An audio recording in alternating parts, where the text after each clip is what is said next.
My name is Michael Tsarion. I'm a researcher in ancient civilizations and secret societies. This is my latest book, Atlantis, Alien Visitation and Genetic Manipulation. I myself am from Ireland and have specialized in what the Celtic records, the Druidic tradition, the Celtic mythologies have to say about the concept of UFOs and alien visitation. Could you tell me about the hollow inner Earth? What are your beliefs and what's your evidence? Oh yes, the hollow Earth concept is another one that goes back to ancient times. This is not something new, and in my book I have lots of resources about the hollow Earth, about underground cities, caverns that are discovered in the Earth. I mean, you only have to look at your own mythologies. The trolls, the dwarves, the elves. Where do they all come from? Why is it that we, in our burial ritual, right, in the Christian world, when you die, there's a ritual of being put back into the earth? Ask any Zuni Indian, ask any Hopi Indian about the hollow earth. They know exactly what you're talking about.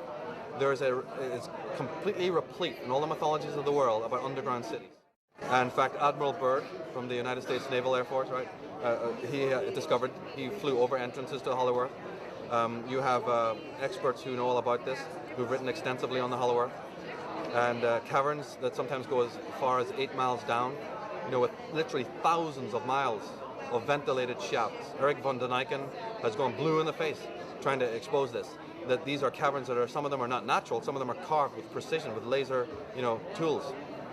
And these, I explain from the outset of my book, I go into this, it's a very important factor. And in fact, there was even a prohibition in the Bible about drawing the likeness of any being that came from under the water and from under the earth, actually. It's in the Ten Commandments even. And you will find that if you go back to Celtic mythology, there are talking about beings that inhabited the hollow earth and under the earth. I've studied a lot of the ancient texts that have been combined and written into several other old books. Madame Blavatsky, she was a big fan of the hollow earth theory and actually traveled down to South America and was looking for entrances into the South American cave systems, which are actually connected to the other tunnel systems all around the world. And it's fascinating. And you can come into a modern city, any modern city, someplace as big as Dallas, and when they're putting in highways, freeways, sewer systems, they inevitably run into uncharted tunnel systems under Dallas. And these tunnels have strange tracks in them with these little cars that move by themselves. And you think it might be a coal type of mine, or there's no coal mining in Dallas.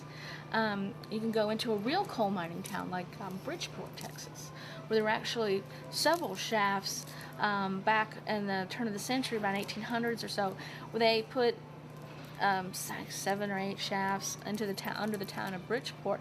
But today, there's not 7 shafts anymore. The whole underneath of the town is a webwork of tunnels. Why? And who did it? And I'm currently trying to get maps from the Railroad Commission to see, why and where are they going, and all the exterior entrances to these old coal mines are all sealed up, buried up, but many of the old buildings have secret access tunnels to the tunnel system underneath this town. So it gets rather fascinating. Back again to the concept of secret budgets and secret societies, the governments of the world have long been seeking, because our pole shifted, and the earth topography has changed, so lots of the normal entrances to hollow earth have since changed, and some of them were in Antarctica. And therefore the ice on Antarctica makes it a problem now for people to visit there and go there. So the Nazis under the Adolf Hitler and the fascists that rule this country, namely the government, they have always been funding different individuals to try and go and reopen portals and to find entrances to hollow earth. So Admiral Byrd was simply an agent who had flown over there, and he had a large budget, and they took ships out there, and some people say that they discovered entrances to hollow earth. There's also hollow earth entrances in the north. And I've researched this for many years, and I actually know where a great deal of entrances to hollow earth are. What brought Atlantis down was what the mythologies say brought it down, which was a war between the gods, or a conflict between beings that were called the gods, and the kinds of technologies that they were using. This is a motif that you find in mythologies of the ancient world. The beings who interfered with our history are still around, or at least their descendants are still around, behind the thrones of government. And not only do we have to deal with the existential problem of evil within ourselves, we have to deal with the social nihilism, the governmental paradigm, right? Coming out of the 11th century BC, where the great empires of Sumeria and Babylon rise, and they're based on tyranny, territorialism, suppression of the earth, suppression of women. All the later epochs, all the later empires are based on those paradigms. And then they say in the history books that history just stops at 11,000 years ago, or that's when it begins, right?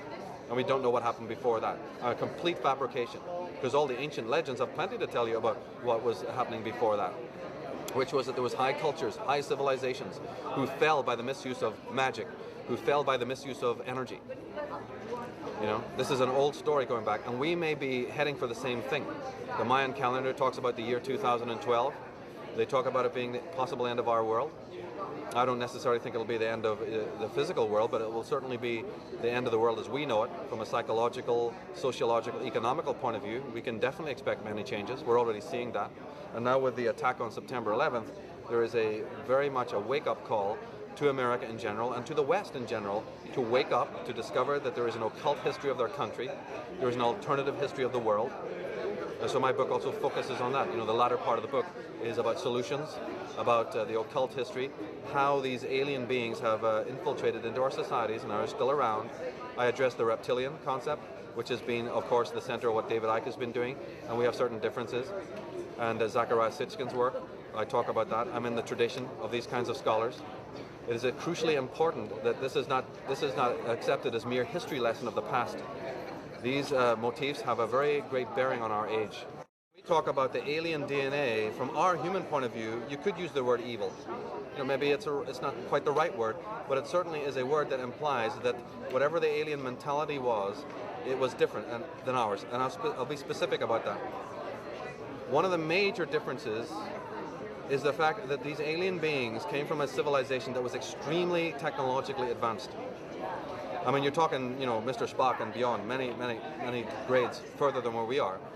And the Earth, in its pre-visitation state, was where our ancestors were very much in harmony with the Earth. Now, this doesn't mean much to most people anymore, but it certainly does mean a lot to shamanistic kinds of people and to early societies who understood what that meant, being in harmony with the Earth, where the mind and the Earth are at one. These visitors came in, and of course they didn't understand that, and they are very technologically, mentally advanced without so much of the spiritual, human aspect.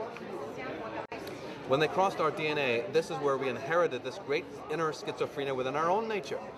And the sum total of that is the fact that today we have the criticism, and it's a correct criticism, that our scientific, technological abilities are far in excess of our psychological, spiritual, and emotional development.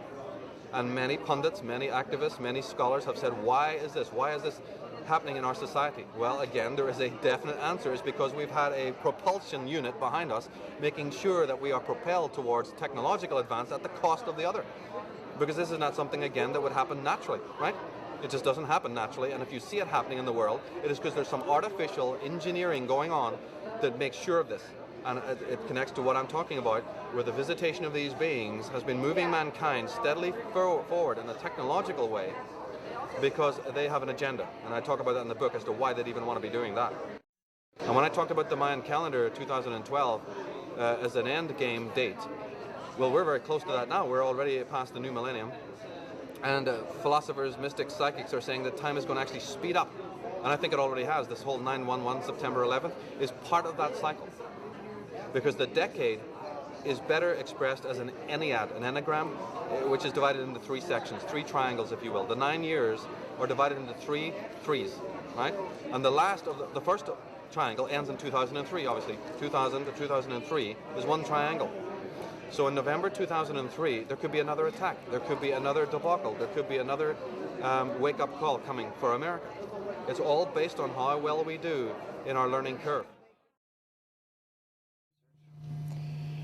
My name is Jordan Maxwell. For the past 43 years of my life, I have spent researching and studying the world of hidden knowledge, ancient mysteries, occult and secret societies, fraternal orders. My real first love is theology, occult theology. But let me warn you, and let me say that the word occult does not mean evil or bad. It carries that denotation, but it's not really bad. Occult simply means hidden. Anything which is hidden is occult. It's a Latin word for hidden. Consequently, so much of knowledge, important spiritual, political, sociological knowledge, it's been hidden. And so I have spent, as I said, the past 43 years of my life searching out hidden knowledge. And that's what I do. I'm fascinated by how much we don't know. The state of Israel is actually connected to America in a very arcane and secret way. So they are, the state of Israel is connected to the American federal system. It's very interesting. That's why America sends billions and billions and billions of dollars. Quite literally, I've heard the figure per year, something like $17 billion a year to the state of Israel. Incredible amounts of money. Why? There's something else going on here, and they haven't told you the whole story. If you were looking down from a satellite, looking down onto the Earth, or even higher out than a satellite would be, you would see that the largest single landmass on the Earth is from Russia, from the northeast tip of Russia, all the way across to central West Africa, to the West African coast. Then from England, England, all the way across to India. And you crisscross the largest single landmass on the earth. That cross comes right through the city of Jerusalem. That's where it crosses. And so the old ancient Phoenician Canaanites, being the bankers, they said, if you're coming through town to do business, Jack, you're going to pay us up front. And so whoever controls Jerusalem controls the flow of oil, drugs, all kinds of products, the flow of gold, diamonds, all the valuable things in the world goes through Jerusalem. That's why it's the holy city. Money, international, monetary world situation set up so that all money, all flowing of business, commerce goes through Jerusalem. That's the name of the tomb, and that's why Jerusalem is so important to the American people. Now, you've got to give the people a reason why Israel is so important.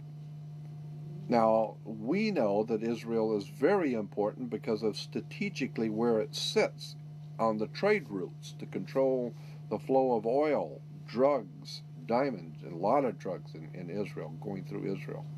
Major movements of illicit narcotics and drugs through Israel. And diamonds, gold, money, etc., etc. But you've got to give the people who are going to go over there and lose their lives and give their sons in war, you've got to give them a reason. So we tell them that it's religious. It's the Lord's chosen people, the Lord's people. And the Lord himself has chosen Israel. And we give them a line. You'd be surprised what Americans love. They love that kind of stuff. And so we tell them, it's the Lord's will. And the Lord Jesus was there, and all the great prophets and all of that. And so we have to protect that little country, Israel, because it's the Lord's will. So I believe that all of these things which are happening right now in the Middle East there are many factors involved, obviously. It's not just oil. It's not just money. Those are the cards on the table. when you're laying out the game and you're going to play a game, a high stakes game, say in Las Vegas, where hundreds of thousands, if not millions of dollars are laying on the table, and you're playing a high stakes game, you're going to have the cards you've got that you're playing. Well, one of the cards that's being used in this high stakes game is, of course, oil. One of them is, of course, drugs. Drugs are very big business in the Middle East and in Europe, and so I feel that the drugs are one card, oil is a second card, the control of money, banking, fraternities, controlling the flow of commerce and business in the world. That's another card on the table. But above the cards are the players only using the cards. And I think the players in this world game that's being laid out for us now are guided not by the cards. They're guided by something else. There's something else going on here. And it has to do with secret societies and ancient religions.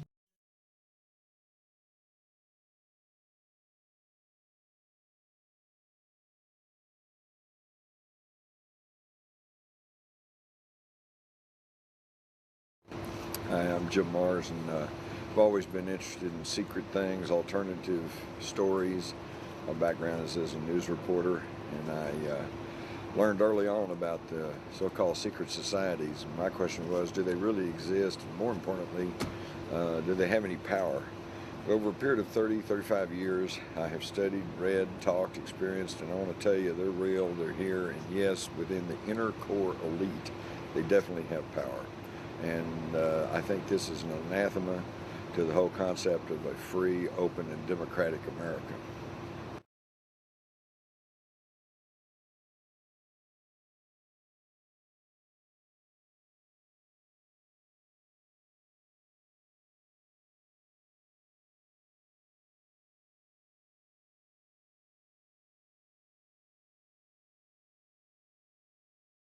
The concept of New World Order, even the term, before you even get into the whole subject matter, you only need to look at the term. New World Order is found in Latin underneath the pyramid on the dollar bill, Norvis Oda Seclorum, which comes from the Latin poet Ovid. So it's an old Roman concept, a Roman term. Roman symbolism is something that needs to be studied because you have the Roman eagle, which was then picked up by the Nazis, and now you find it in America. You find it at the top of the flagpoles, you find it on the federal government, you find it on the dollar bill, the symbol of the eagle. In the landing on the moon, you hear them talking about the eagle has landed. You know, what kind of eagle are we talking about here? And Novus Ordo Seclorum, New World Order, has a resonance with Nazi Germany because in Nazi Germany you have Adolf Hitler. Adolf Hitler's first book, the most important known book, was called Mein Kampf, but his second book was actually called The New World Order. What do you feel is the major secret society? The Skull and Bones, or what is it? And what's the name? Probably the premier secret society is the Bilderbergs. They're so secretive they don't even have a name. They're called the Bilderbergs because they were discovered meeting first in the early 50s in a Bilderberg hotel over in Holland. They were being headed by Prince Bernhard of the Netherlands, who was a former SS officer. They are the inner core elite of other secret societies, the Council on Foreign Relations, the Trilateral Commission, and then they draw heavily from a very secretive campus fraternity by the name of Skull and Bones. President George W. Bush and his father, former President Bush, and his grandfather, Prescott Bush, were all members of this Skull and Bones society. These fraternities are bloodlines, so they go long, back in history. The fact that they walk on the red carpet. The only queens and kings walk on red carpets. So how come your American presidents are doing it? Because they're bloodline. 43 American presidents, all the ones who became president, are directly linked to British monarchs by blood. From Roosevelt, in fact, all of them, all of the ones who became president are linked by bloodline to royal families, and the walking on the red carpet, which is the bloodline, proves it.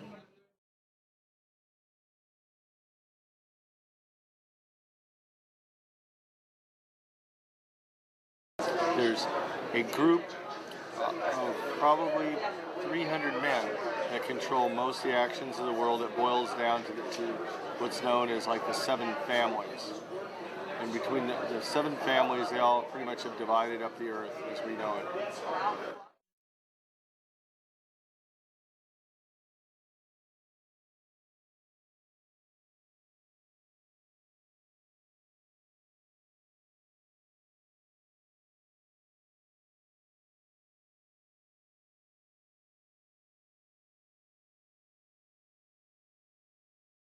At the heart of the secret societies lie some of the most powerful people in this country. Alan Greenspan, for example, can be connected to these people. These people run the major banks, major insurance companies. Now, we don't really stop and think about these folks or these organizations, but they exert a tremendous impact on the lives of every single individual citizen.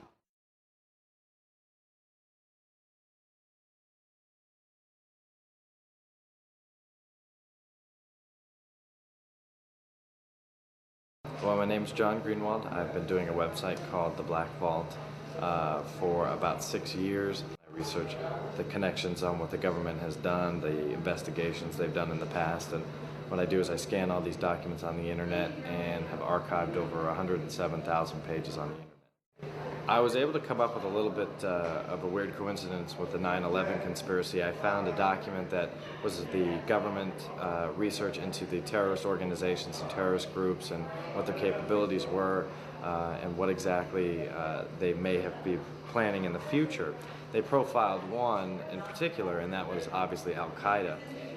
That doesn't really sound too strange, but the strange part is the government publication date on the document. And that publication date was September 10th, 2001, one day before the tragedy struck. So that in itself was very, very strange. And then Adolf Hitler and his henchmen, people like Himmler and Goebbels, Rosenberg, were always talking about the fact that there was a 1,000-year Reich. They kept on using this term about a 1,000-year kingdom. Then we have George Bush later on talking about the 1,000 points of light. Right? We have George Bush using the term New World Order, I think it was in 2000, on September 11th. And September 11th, 2000, was the first time ever that George Bush used the term, we have to have a New World Order. In regards to secret societies, yes. I mean, the very nature of man is to form these protective societies and conspire, if you will, breathing together. They all seem to be interlinked, the Illuminati, the Masons, the Club of Rome, P5, the Bilderbergers, the CFR, the Trilateralists. They seem to all be different offshoots of the same general secret club. And it's just a bunch of rich people. It's all people with $1 billion who all get together to decide how to either make more money or how to fleece the sheep, being us. What war is going to happen here or there, or what's going to happen between nations or powers. It's all aspects of political science, which are how to get populations to do what you want to gain further control. So these terms that are on the dollar bill, that are on flags, let's say in Zurich. In Zurich, you have the headquarters of the Illuminati. The headquarters of World Freemasonry is in Zurich, Switzerland. Over the door of that building is the term Ordo ab Chaos, which means order out of chaos. And Jordan Maxwell and other experts in this subject have talked about that means that the plan of government is to always orchestrate, to engineer chaos in order to create the order, later on. Out of chaos comes the order the people demand, security. All the events that we see down through time, tribulations caused by government, have this as a central principle. Wars are connected to this.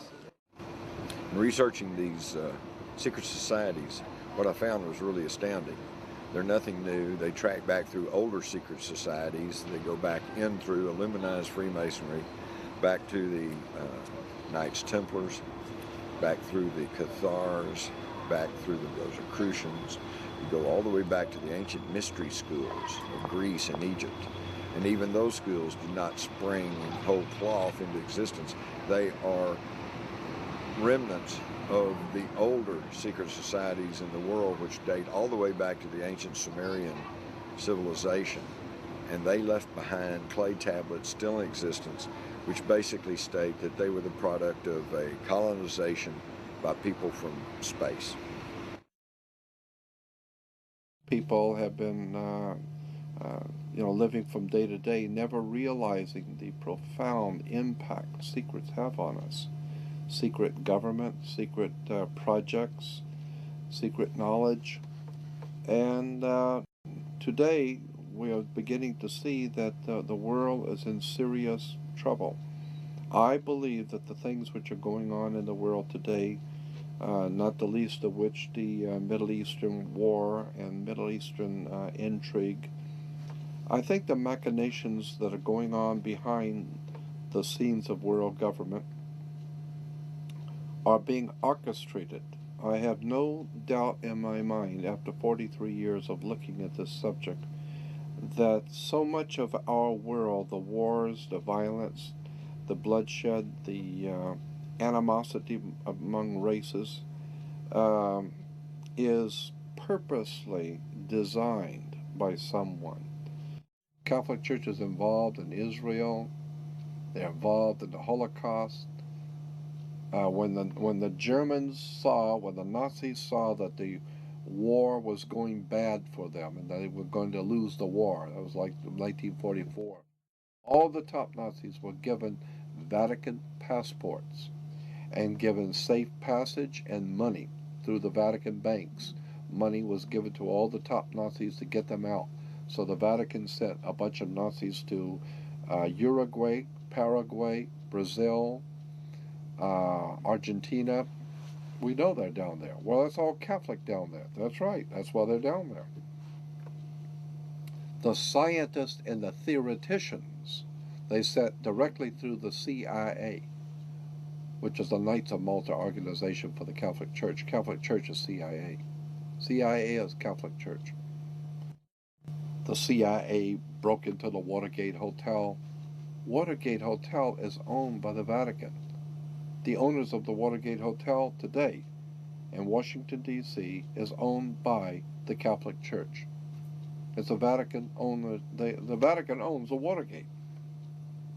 And the CIA was in there doing their dirty work in the Watergate Hotel. And then they got Nixon kicked out of office because Nixon realized that the Vatican is involved in all this crap and the English involved in all this crap. So the Vatican set up their own people. Send the CIA into, well, we can't do it in just any place. That's all right. Send it to our hotel. We'll take care of it. Reinhard Gehlen was not only a Knights of Malta, but he was also one of the founders of today, the CIA. Reinhard Gehlen was the man in charge of security for Adolf Hitler. He was chief of security for the Nazi Empire, Reinhard Gehlen. And when he saw that things were going bad and they were going to lose, Reinhard Gehlen was chief of security. He's not an idiot. And this guy knows the war is up. We've lost. So he goes to the Vatican, and the Vatican gets him a ticket over here to work for America, and he comes over here and sets up something called the CIA. All of these religious leaders in America on television, they have contracts under the table with international oil cartels, drug cartels, banking cartels, and they are reaping in millions of dollars in private profits in European banks that American Christians have no idea in the world about. But all you have to do is just start doing some homework and checking on all of the so-called Christian leaders who are all for the state of Israel. Find out how much money did you make last year. Then you begin finding out the oil companies put up millions of dollars for Christian churches to send out missions. So many of the Christian missionaries that go out around the world, and these you see them nightly on television, missionary movements that go out to the poor, starving people of Africa and the poor people of China. These missions are being financed, but a lot of the big churches are not telling the people that it's being financed by oil companies. Oil companies and drug cartels are financing many of the church's missions throughout the world. We now know, we have documented proof beyond a shadow of a doubt that World War I, World War II were planned long in advance. The things which are going on in the Middle East have been planned for, I believe, at least 40 years. Minimum. I can show you at least 40 years ago that this government, American government, was already keenly anticipating a major war in the Middle East. When the corporation called United States, after the change of the century, coming into 1900s, decided they wanted to expand. They got so much money and they're doing so well. They thought maybe we could expand the business, move the corporation out a little bit. Let's expand business. Let's go to Germany or Europe and open up a big corporation there and take in their corporation, their government. We'll take them over. And the Germans said, "Hey, Jack, it's like a mafia. What are you coming over here? You're gonna buy me? I'll buy you. You don't buy me." Like the Godfather movie. What, you're gonna come into Las Vegas and you're gonna give me and you're gonna buy my hotels? Who says I'm gonna sell my hotels? And the American corporation, British American corporation, said, "Unfortunately, maybe you didn't understand. Let me restate it so you understand. I didn't ask you. I'm telling you. We're moving in here. It's called a corporate takeover." And so there was a hostile corporate takeover where the American corporation decided they want to take over in Europe, and they didn't want to be taken over. Well, it's too bad. We'll take over anyway. So they called it a hostile corporate takeover. We call it World War I. So the corporation called United States was able to overthrow the existing corporate order in Europe, but it cost a lot of money. They had to build a lot of tanks and jeeps and pay a lot of people, and the corporation, well, they were successful. They did what they wanted to do, but they went broke doing it. And so when they went broke doing it, and then the bankers pulled their money out in 29, we had something called a stock market crash, because the corporation spent so much money, they went broke. So the international banker says, "Well, if you're broke, what are you coming to me for? I'm not going to loan you money if you're broke." And so what do you have as collateral? You got any collateral that you can put up for me to loan you the money?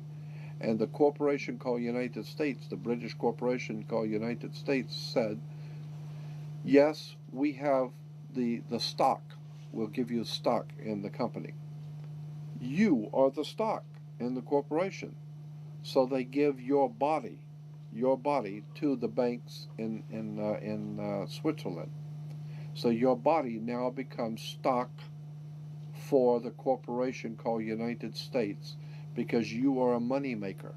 Bankers came in and said, "If we're going to loan you money, you guys have lost money, you guys have gone bankrupt, we're going to take care of the accounting. We're going to see where the money goes. We'll give you the money, but we're going to make it sure it goes where we want it to go."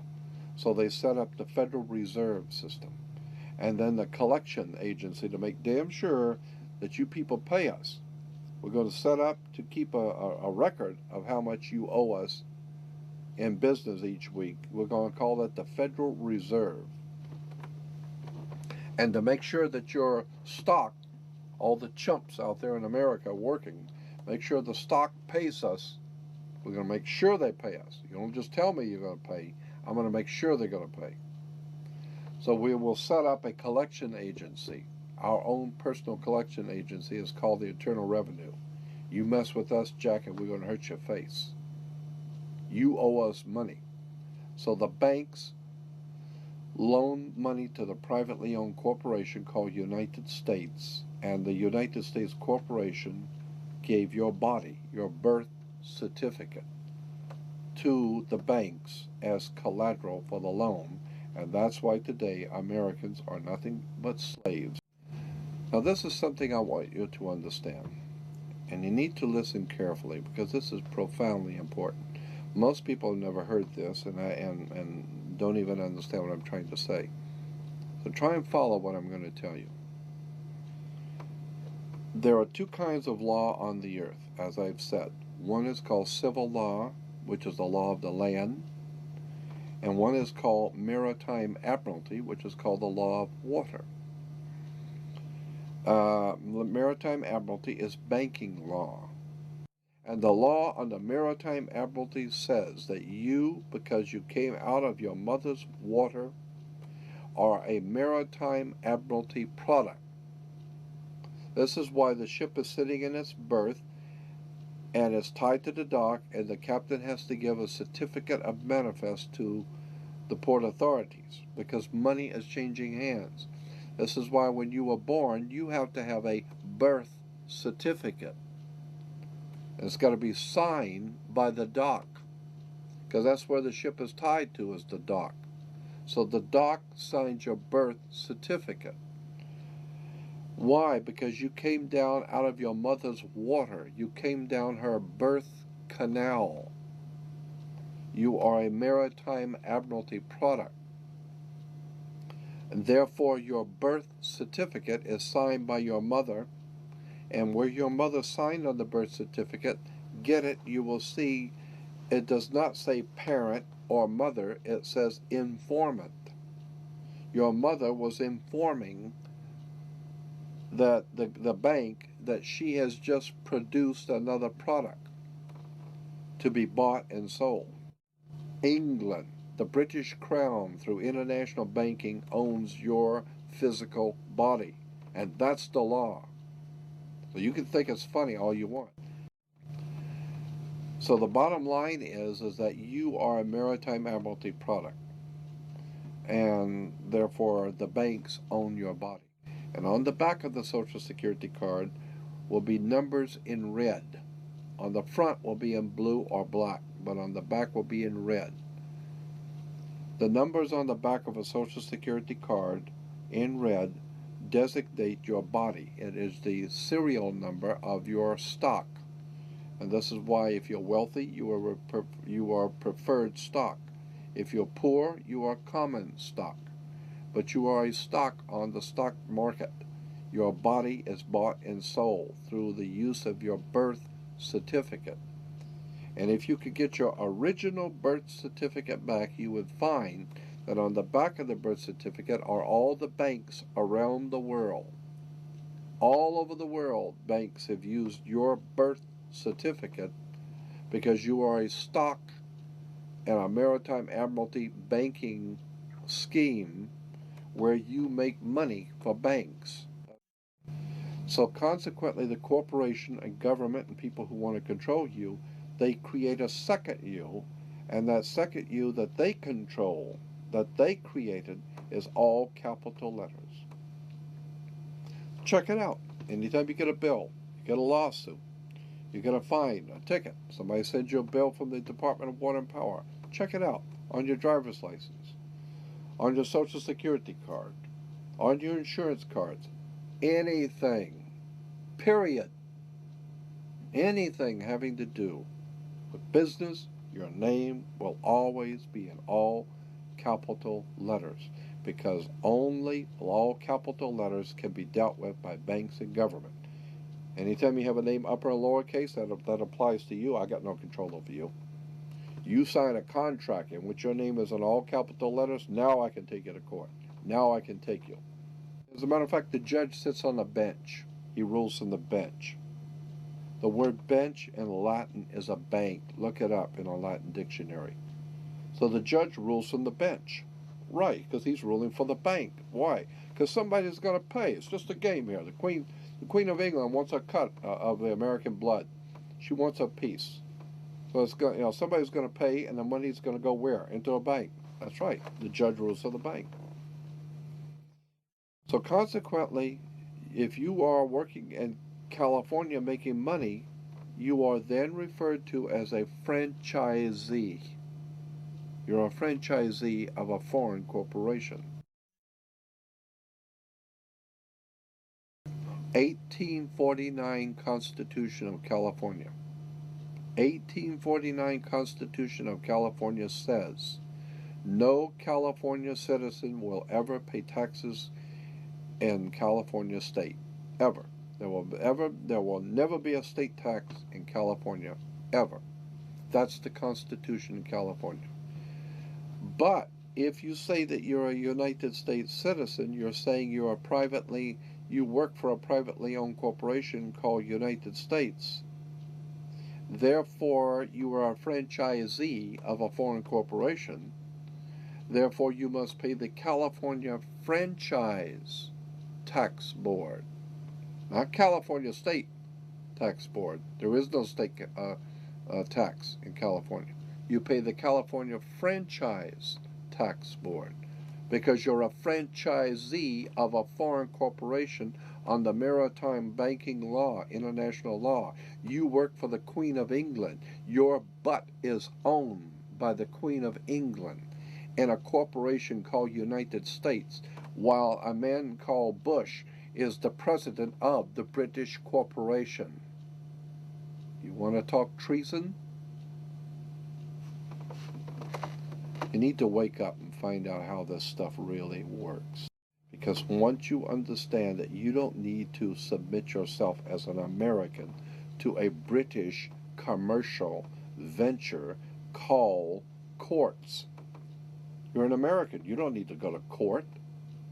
You only go to court because you agreed to go to court. When they send you a subpoena to court or summons to court, they've sent you something, you look at it and say, hey, Jack, that's not me. That's in all capital letters. All capital letters is a corporation. It's a corpse. It's dead. Do I look like I'm dead to you? No, I'm an American, Jack. I ain't dead. And besides, I'll go to an American system for justice. I don't need no British Grand Lodge Masonic system called courts. This British Grand Lodge Freemasonic system called Inns of Court comes out of England. And it has manipulated, exploited, and lied to the people. And everybody in America thinks they got to go to court. Oh, the judge they've sent me something that I've got to go to court. I don't go to anybody's court. I'm an American. I don't need to go to court. That's the difference between being a free man and a slave. Very few Americans have ever really thought about the fact who was the enemy of this country when it was being founded. Who was it George Washington was at war with? Bloodshed on the field of battle. Who were the Americans fighting and dying on the field of battle, fighting to found this country? The Russians? No, as a matter of fact, the Russians were our supporters. The French? No. The French were supporting us. They loved us. They thought it was a great idea, somebody actually standing up for their rights and becoming a free people. And the French say, hey, that's sensational. Matter of fact, we'll come over and help you if you want. Anybody that fights against that bunch of cutthroat murderers, British royalty, will help. Even the Tsar of Russia said, hey, you guys going to revolt against England? Hey, about time, somebody will come help you. And so Russia helped the Americans. French helped Americans. All over the world, people say, hey, it's about time you guys got out. I love it. See somebody stand up for their own rights and take their country and become a free people. Your enemy when you founded this country was England, British royalty.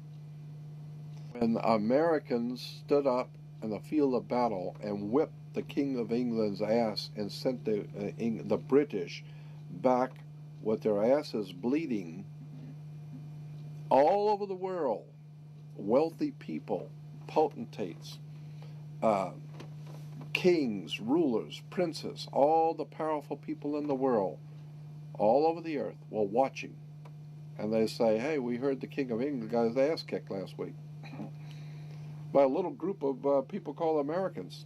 Well, they chased your ass out of town, didn't they? And consequently, the King of England became the laughing stock of the world. Everybody, hey, boy, he's got all the big army and the redcoats and their guns and everything. That little bunch of Americans, they kicked your ass and sent you back crawling on your knees. What you going to do about that? You going to let him get away with that?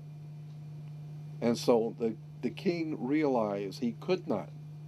They beat you on the field of battle, and they're mad. You come back, they're going to kill you again. And so the King of England and the British royalty decided, no, we're not going to send any more people over there because you're not going to win. Those people are crazy, they got guns, and they're mad. Leave it alone. Just leave it alone. Later on, we'll dream up some things called United States government, and we'll incorporate it. And we will bring in what we call, let's say, call them attorneys and lawyers. And then we'll do business and sign contracts, and we'll be their friends. And one day, we're going to own them. The British invasion. They call the rock groups that came out of England the British invasion. That's not the only thing Britain invaded with. They invaded with treason, bloodshed, lies, deception. They've given us courts. They've made you into a corporation.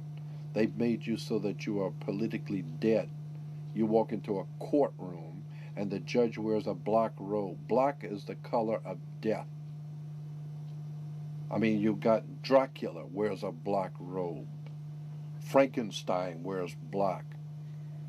You know, always the jailer and the guy who's going to cut your head off wore the black robes.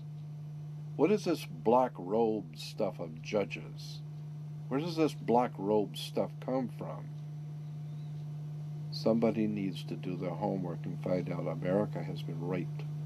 And the people who are running this country are nothing more than turncoats. They're traitors who have sold our great republic out.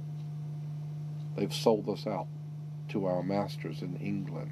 I, for one, would like to see all British in this country, all British money, all British financing, all British corporations chased out of this country. Give them 72 hours to be out of this country, and you tell the Queen we're not sending over American boys into the Middle East to save your goddamn oil.